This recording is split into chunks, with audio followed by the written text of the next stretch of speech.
Hello comrades, it's TheFinnishBolshevik. So the Internet Archive has just lost a big lawsuit against a bunch of capitalist publishing companies.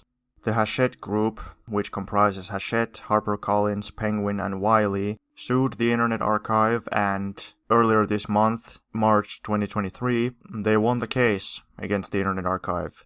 The Internet Archive has always been fighting these legal battles against book publishers for at least 10 years, so in that sense, this is not super surprising. However, what is slightly surprising is that they now lost.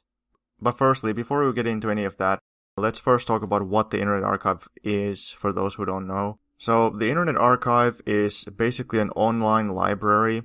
Their website is archive.org. They're also the ones who created the Wayback Machine, which allows you to access old websites that are no longer online. And the Internet Archive is extremely useful. It's an extremely useful resource.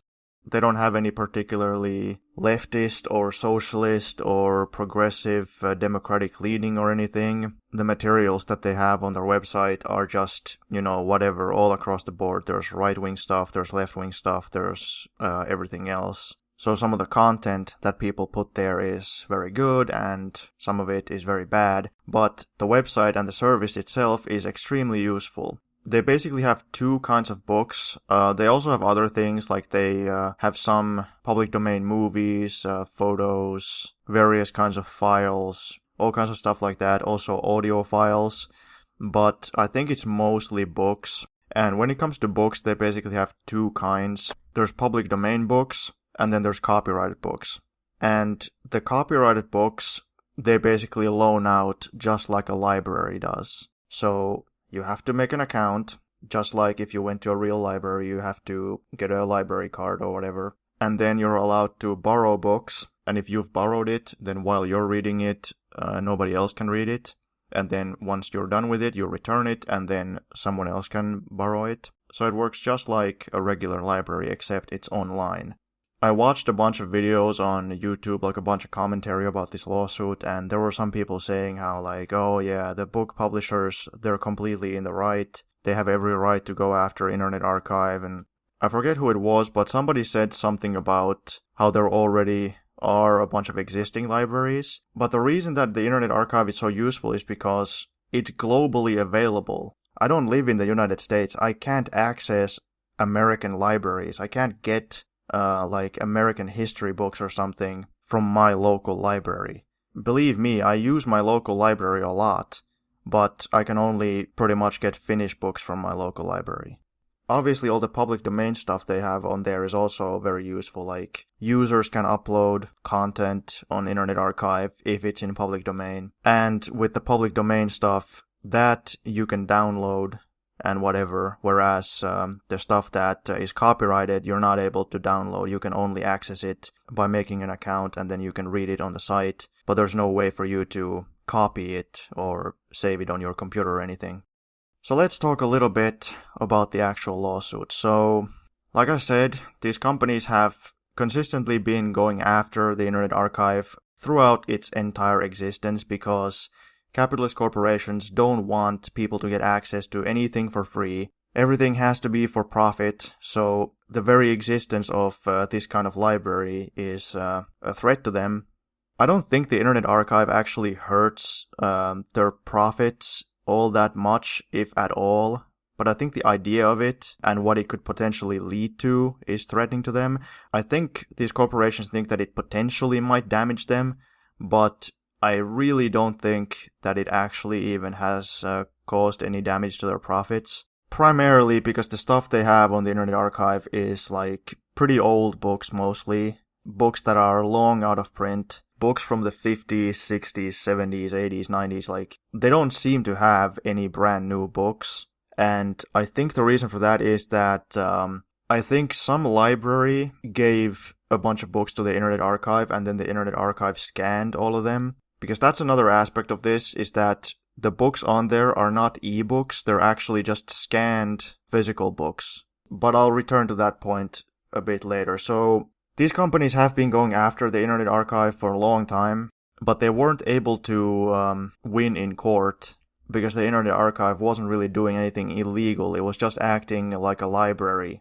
However, when the pandemic started in 2020, they launched an experimental sort of emergency program where typically if the Internet Archive had like one copy of a given book, then they would only be able to lend out one copy at a time. But when the pandemic hit, they abolished that temporarily. They said that it was going to be a temporary thing, but basically it meant that if they had one copy, they could still loan it out to an infinite amount of people, which really is not such a big deal. They justified that by saying that because of the pandemic, people can't go to libraries, or that people shouldn't go to physical libraries, and therefore they're actually doing a public service with this by basically expanding their online library. So it was a perfectly good thing. However, they were immediately sued, and as a result, they terminated this experimental program prematurely because of the lawsuits. And now, several years later, the lawsuit has, or at least a portion of it, has concluded, and they've lost, and now they have to pay damages to these corporations. Now, I'm not a lawyer, so I don't really know about the legal aspects of this. Like, I saw in an article the companies claim that the Internet Archive has violated copyright on like 100 books, which that's 100 books? Like, is that really... That sounds like a very small amount, but whatever. The Internet Archive made like a bunch of different arguments. They also appealed to fair use. They said that what they were doing was transformative, and I'm guessing that's because the vast majority of these books do not have an ebook version, and they've just scanned those books and basically digitized them, so it could be considered transformative. The judge ruled against that. Here's why I think that the lawsuit against the Internet Archive is absolutely just bogus. Because the vast majority of their books are old. They don't have the newest, most popular fiction bestsellers or something, as far as I know. Most of the books are old, obscure, that a lot of people wouldn't want anyway. They're out of print, so you're not even able to buy them. And that's why it's really good that libraries exist. Because if it's some book that was like printed in the 1960s and it hasn't ever been reprinted since, the publishers, they still probably own a copyright to it, and they prevent anybody else from freely sharing it. So they're just keeping that information away from people. But at the same time, they know that there's not enough demand for the book in question, so they're not gonna issue a new edition of it. So it just remains out of print and nobody's able to read it. And that's a perfect example of the stupidity and irrational nature of capitalism and capitalist copyright. For the capitalists, it doesn't make economic sense for them to allow people to access these books for free, but it also doesn't make economic sense for them to reprint them so that people could even buy them. So then they just remain in limbo where nobody is able to access them unless they maybe buy them used, but that obviously also doesn't benefit the publishing companies. And at least for me personally, tons of these books that I've checked out on the website, there are some capitalist history books on various topics and whatnot. It's really good to be able to check them out, but I would never buy them. They're not worth purchasing. So regardless of the fact if they were available in a library or if they were not available in a library, I wouldn't purchase them in any case. So it's really hard for me to imagine how the book publishers have somehow suffered big losses here. If they really are suing over just 100 specific titles that they say the Internet Archive has violated the copyright of, then okay, but could the material damage really be that substantial? I think it's clear that what's going on is that the book publishers have been going after the Internet Archive throughout its entire existence, and they've never had a valid case until now. So now they immediately realized, okay, this is our opportunity. Even though the Internet Archive was just trying to do a good thing and help people during the pandemic, provide a public service, immediately the corporations went after them.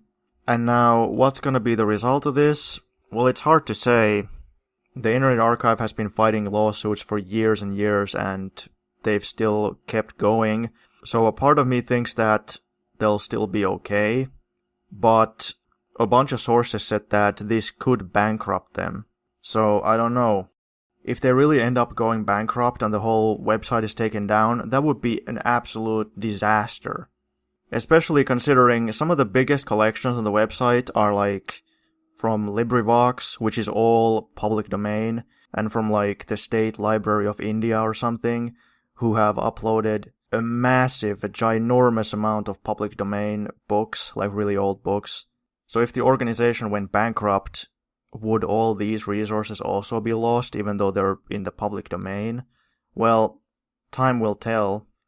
It was super annoying. I saw so many videos on YouTube where people were commenting on this, and they were saying how like, oh yeah, this is good, this protects authors. And that's just such BS. Like, there was some guy who was saying like, oh yeah, it's so much effort to write a book and get it published, and then somebody just steals it. Like, oh, shut the... Like, keep in mind, this whole lawsuit is about something that happened for like 3 months in 2020. This lawsuit is about the temporary emergency library that they created at the beginning of the COVID pandemic.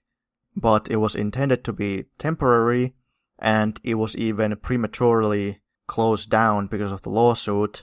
But now they're still suing them about it and trying to shut them down, trying to bankrupt them, trying to ruin them years later. So even if the temporary emergency library had been some kind of copyright violation and had supposedly threatened their profits or threatened the authors, it was temporary and it's over. It's been over for years now. In capitalism, obviously there's copyright. Everything's behind a paywall. People do not have access to information unless they have money. Even though libraries exist, the amount of books that libraries have is limited. Even the stuff that the Internet Archive has is limited. And it very clearly shows how profits of the capitalists go against the interests of the average people, and also against the interest of progress. Obviously, it's a good thing that people have access to information and resources. Purposefully depriving people of those in order to make money clearly shows how there's an antagonism between the people and the capitalists.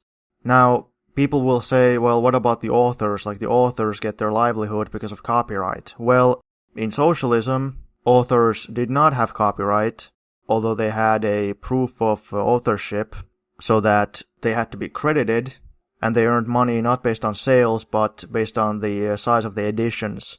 So, if the state publishing house publishes an edition of 10,000 books, then you get paid for 10,000 books. Then it's just a matter of time when they all get sold. It might take a year, might take a month, might take 10 years, but presumably they would eventually all get sold. And then they would have to print a new edition, and they would evaluate how large the new edition should be.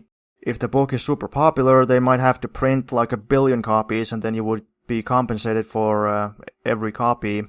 And I think in the digital age, we could easily do something similar, where the author could just be compensated based on views. Like, if the book is read by this amount of people, then he gets compensated. Obviously, that would require that they would be paid by the socialist state, which obviously cannot happen under capitalism, but I'm just throwing that out there.